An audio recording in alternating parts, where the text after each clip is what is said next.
Welcome aboard, all you subscribers. I hope you're enjoying the weather. It's going to warm up quite a bit New Year's Day, and then it's going to drop cold again by about January 6th. So we have a long ways to go before we're out of the blue in terms of the heat. We have a lot of heat to go for all you lovers of cold and snowy weather. So let's take a look. I hope you're enjoying the music. I thought I'd do a special Christmas edition um, in honor of the 12 days of Christmas. So let's take a look at the zero Z actually from this morning of the European model. So we see by hour 72, the whole eastern half of the USA is pretty much warm. It's a blowtorch in terms of what we were about 5 days ago. Here we go, hour 180. This would be January 3rd. Again, very warm for the eastern half of the USA. 216, still pretty decently warm.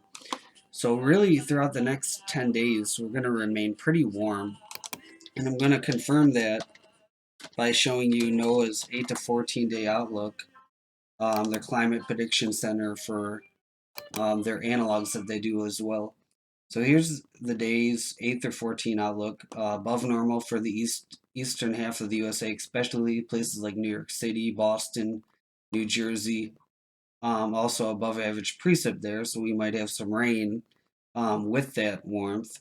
It's also going to be very rainy in the west, places like California. We're going to have what we call an atmospheric river come in and just douse that Californian soil with the rain in those mountainous areas. So we might get some flash flooding there and some, what do you call them? Landslides, I believe they're called, when you get a lot of rain and they make a lot of rain coming off the mountainous region. So we're going to take a look at our analog for the next 8 to 14 days. And we have 1995, 2005, 1994, 2001, 1998, 1986, 1973, 1952, 1992, and 1994. And what sticks out to me is the only year I can really remember, like with a distinct memory, is 2005. And that would be, so we go back to December of 2005. That was a very warm Christmas, if I recall, because I was in sixth grade one year going to CYO basketball practice, and I believe it was just utterly warm, if my memory serves me correct. But nevertheless, it's going to be very warm in these areas in this red line here. We have a trough here extending from Alaska down to the Aleutian south to the southwest USA. And this is pretty much a neutral EPO pattern.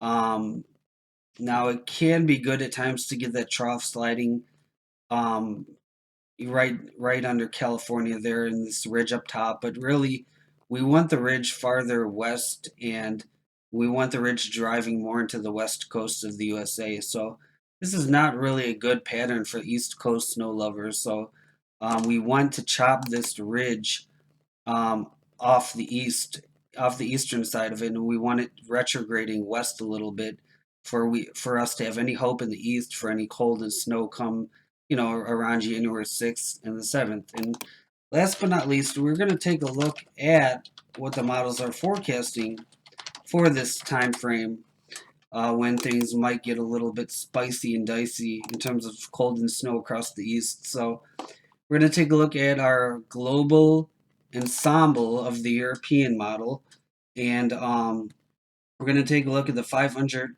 millibar G potential high day 10, and voila, we have the ridge east and the trough in the northwest. So this isn't too bad of a pattern because remember, the surface goes under the upper layers, so this would probably try to bring cold to places east even of this warmth here in this red area, these red areas here. So this is a good pattern. I mean, if we can get this trough to kind of slide under this ridge here and kind of get the ridge up top and the trough below. So this is not looking too bad for a turnaround in things after things get warm for a few weeks or so. So we will, in bottom line, in summation of this video, we will see quite a break from the cold and snow for the eastern half of the USA, at least for almost about 2 weeks. Then around January, well, let's just say this, around January 6th and 7th and 8th is when we see our next big time potential of some cold and snow for the eastern half of the USA. All right, guys, that is it for now. Stay tuned. Thank you for watching. Make sure you like, comment, share, and subscribe for more long-range weather content. Enjoy your day and have a great one. Bye-bye.